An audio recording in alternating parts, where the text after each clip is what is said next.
So hello guys and welcome back to my another vlog and अपना gloves पहनते हैं। हमारी चमचमाती हुई बाइक हमारे सामने है। स्टार्ट करते हैं और चलते हैं। न्यूट्रल, हाँ ये कर लो फर्स्ट पहले। Gear, lights on, let's go. हर हर महादेव।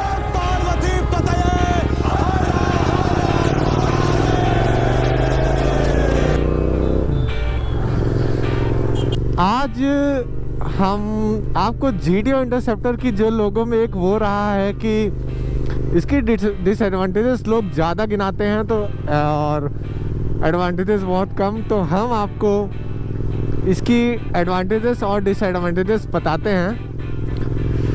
तो 26,302 किलोमीटर्स अब तक मैं इस इंटरसेप्टर को चला चुका हूँ एंड मुझे आज तक इस बाइक ने कभी कोई प्रॉब्लम नहीं हुई है। ना इस बाइक ने कभी मुझे दी है, ना कभी मुझे हुई है।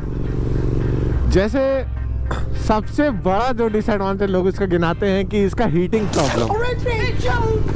तो हीटिंग प्रॉब्लम में मैं ये बोलना चाहूँगा यार, 650 सीसी का इंजन है और आप इससे क्या एक्सपेक्ट करोगे यार कि हीट ना हो या ऐसा कुछ हो। बहुत लोगों ने ये चीज़ बोला है कि इसमें हीटिंग इशू बहुत। देखो सिटी में आप चलाओगे तो ऑब्वियसली बहुत ज़्यादा गर्मी होगी एंड गर्मी में अगर इसको चलाओगे सिटी में तो जो यहाँ से हीट फेंकता है वो बहुत ज़्यादा होता है फॉर रियल। लेकिन आप अगर उस चीज़ को वो ऐसे देखते हो, सिटी राइड में ना चला के आप ऐसे कहीं और चलाओ। क्या अंकल सामने से आ रहे हो साले।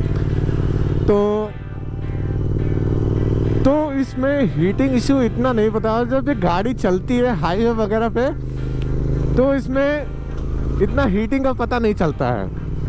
एंड जैसे इस समय बहुत ठंड है तो मैं अपना बता रहा हूँ, बाकी लोगों का नहीं मालूम, मुझे तो ये बड़ा हेल्प करती है। लाइक यहाँ पे मैं इसका अपना हाथ सेक सकता हूँ। ना, मैं हाथ सेकता हूँ। तो अगर आप डिसएडवांटेज गिनाओगे तो मैं छोटा मोटा एडवांटेज ऐसा आपको दिखाऊंगा। एंड फर्स्ट तो ये हो गया इसकी, जो लोग हीटिंग लेते हैं ये। इसके बाद जो लोग बोलते हैं कि इसका एवरेज बहुत कम है, तो देखो भाई एवरेज तो कम है एंड मैं बताऊंगा कि आपका एवरेज जो है वो आपके राइडिंग स्टाइल पे डिपेंड करेगा। क्योंकि बहुत से लोग होते हैं, बाइक होती है लेकिन उनको चलाना इतना नहीं आता है, तो कोई ऐसे रफ ड्राइविंग करेगा, कोई ऐसे तुरंत ये मारता है, सब ऐसे करते रहते हैं, पटाखे मारते हैं, कोई कुछ करता है। तो इन सब चीज़ों से आपके एवरेज में बहुत फ़र्क पड़ता है। एंड सबसे जो इम्पोर्टेंट होता है आपका राइडिंग स्टाइल होता है, उसी पे पूरा एवरेज एंड एवरीथिंग डिपेंड करता है। क्योंकि मुझे इस गाड़ी ने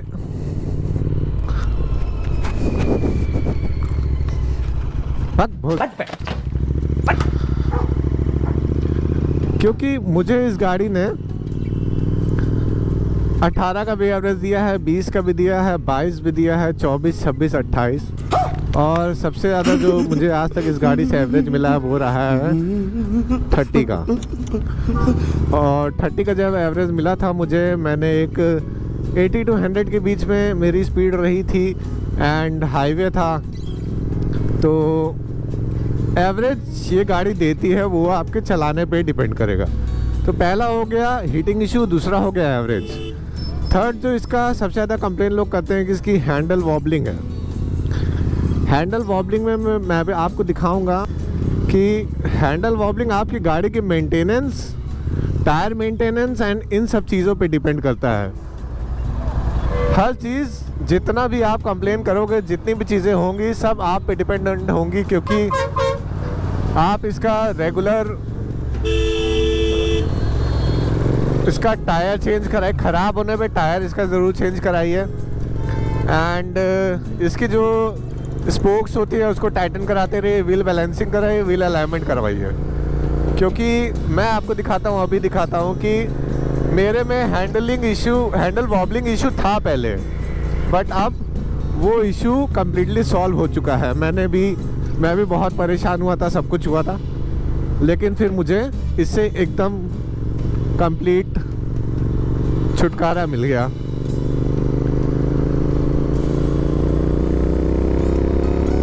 मैं दिखाता हूँ हैंडल वॉबलिंग आपको। मेरी स्पीड 80 के आसपास है एंड देखिए अगर कहीं आपको हैंडल वॉबलिंग दिख जाए कहीं, इतनी स्पीड में मुझे कहीं नहीं दिखी, हल्की सी भी हैंडल वॉबलिंग नहीं हुई है। देखिए मेरा हैंडल वॉबल अब बिल्कुल नहीं करता है, क्योंकि मैं इसका हर time wheel balancing, wheel alignment और इसका स्पोक्स की रिम की स्पोक्स वो हमेशा चेक करवाता रहता हूँ। तो जितने भी लोगों को अगर अभी भी ये दिक्कत है, ऐसी प्रॉब्लम है, तो आप इसको सही करवा सकते हैं एंड ये बाइक की कमी नहीं है।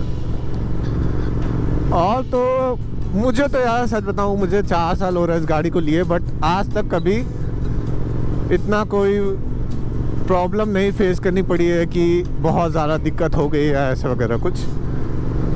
तो जितने भी लोग GT और इंटरसेप्टर ओन करते हैं 650 ट्विंस में, अब तो 650 में बहुत सारी गाड़ी आ चुकी है, सुपर मीटियोर हो गई, शॉटगन हो गई, इनफैक्ट अब तो क्लासिक वगैरह भी लाने पड़े, हगौर मचा रहे हैं। तो गजब बेइज्जती है। ये जितने भी प्रॉब्लम्स आप गिनाते हो इसके डिसएडवांटेजेस में, वो कुछ नहीं है। ओके, तो लोग बोलते हैं यार इतनी महंगी गाड़ी लिए हो, बंद करो हाथ जोड़ के। तो इसमें कार ले लेते। कार क्यों ले लेते भाई, क्यों ले लेते? जब बाइक लेने आए हो तो कार क्यों ले लूँगा? एंड जो बाइक का मज़ा है ना, वो कार में नहीं मिलेगा। एंड जितने भी लोगों से रिक्वेस्ट है मेरी, जितने भी लोग मुझे बोले हैं या बोलते हैं या बोलेंगे कि भाई इसकी जगह कार ले ली होते, भाई तो आप जब अगर कार खरीदने जाना ना, तो एक मारुति 800 खरीद कर रख लेना, अब तो आती नहीं, ऑल्टो ले लेना आप, सबसे सस्ती वाली। आप मत जाना अच्छी गाड़ी पे और उस पर प्लीज़, क्योंकि 4 व्हीलर ही तो लेना है यार आपको, क्यों इतना महंगा वो खर्च करना। तो जैसे आप महंगे, मतलब गाड़ियों में इतने सारे ऑप्शंस होते हैं, आप थोड़ी सी महंगी लेना चाहते हो सब कुछ, तो वैसे मेरा भी शौक है यार, तो मुझे इसको कंप्लीट करने दो। मैं कार ले लेता, नहीं ले लेता, कोई बात नहीं।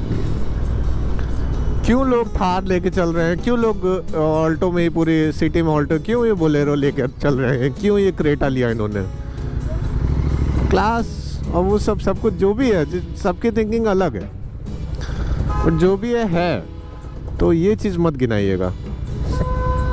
तो एंड इस बाइक का सबसे बड़ा एडवांटेज मैं बताता हूँ। एडवांटेज ये कि 650 सेगमेंट में रॉयल एनफील्ड ने जो आपको दे दिया ना, वो आपको 650 सीसी में कोई भी कंपनी नहीं दे पाएगी, चाहे वो होंडा हो चाहे जो हो। आप कोई भी 600 सीसी के ऊपर की गाड़ी उठाएंगे तो आपको पता चलेगा कम से कम 7 लाख, 8 लाख, 9 लाख, 10 लाख रुपए जब आपके लगेंगे, तब आपको पता चलेगा कि। और इसका ये है कि 650 सेगमेंट है एंड 200 तक का इसने मीटर दे रखा है, तो 200 का मीटर देता है, तो 170 तक तो मैं ही ले गया हूँ। मेरी रील पड़ी होगी, आप लोग देख सकते हैं, एंड मैं इसको अपलोड भी कर देता हूँ। तो 170 तक तो मैं ही ले गया हूँ, 180, 190 तक एकदम आराम से जाती है, एंड 200 का कटा है, मैंने देखा है लोगों की वीडियोस में 200 भी जाती है। तो इतनी अच्छी बाइक शायद ही आपको मिलेगी कभी, इतने सस्ते में, एंड इतने प्लस आपका ये लेके इसको चलने में भौकाली अलग होता है, सच बता रहा हूँ। AEW क्या साउंड करता है यार। सो यार इसके बहुत सारे जो लोगों ने गिनाए हैं, मत गिनाइए, हर डिसएडवांटेज और हर चीज़ की कोई एडवांटेज होती है, उसकी डिसएडवांटेज ज़रूर होती है। ऐसी कोई भी चीज़ परफेक्ट नहीं होती। जो जितने लोगों को हैंडल वॉबलिंग का इशू हो रहा है, वो अपनी जितनी चीज़ें मैंने अभी बताई सब चीज़ें चेक करवा लीजिए, आपका वॉबलिंग इशू एकदम ख़त्म हो जाएगा। क्योंकि मेरे में अब वॉबलिंग इशू नहीं होती है, मेरे में होती थी। फिर मैंने इसमें बहुत सारी चीज़ें कराई, तो आप वो करा लीजिए। प्लस आप अपना राइडिंग स्टाइल चेंज कीजिए, तो आपका जो ये एवरेज का इशू एक लेके है, इतनी हैवी बाइक लेने के बाद भी अगर आपको एवरेज चाहिए तो धिक्कार है। लेकिन फिर भी अगर थोड़ा सा अगर आपको एवरेज चाहिए तो अपनी राइडिंग स्टाइल चेंज कीजिए, तो आपको एवरेज ज़रूर मिलेगा। क्योंकि इस गाड़ी ने मुझे 30 तक एवरेज दे रखा है। एंड जब मैंने ये बात कंपनी वालों को बताई, कंपनी वाले खुद शौक थे, यार हम तो 17-18 का क्लेम करते हैं, आप कैसे 30 लेके आए। एंड मैं लिटरली लेके आया हूँ। तो ये एक वीडियो थी एडवांटेज और डिसएडवांटेज को लेके, प्रोज एंड कॉन्स को लेके। बहुत ज़्यादा डिटेल तो नहीं थी, बट फिर भी इतनी इनफ है कि अगर कोई लेना चाहता है तो बिल्कुल ले सकता है। क्योंकि मैं 26,000 किलोमीटर चलाने के बाद इसको आपका डिसएडवांटेज और एडवांटेज बता रहा हूँ, तो कुछ सोच समझ के बता रहा हूँगा। एंड देख के चलाओ भाई। तो ऐसे ऐसे लोग हैं, सड़क में आके खड़े हो जाएंगे, सड़क से क्रॉस करने लगेंगे, हद होती है। यही था गाइस इसकी एडवांटेजेस एंड डिसएडवांटेजेस। तो मेरी तरफ से गो फॉर इट, आप बिल्कुल इस बाइक को लीजिए। एंड कभी कुछ हुआ तो बिल्कुल राइड पे चलेंगे। अभी मैं बहुत सारी राइड पे जाना है, तो कभी किसी के साथ राइड में जाने का मौका मिला तो बिल्कुल चलेंगे। तो यहीं से हम अपनी इस वीडियो को करते हैं एंड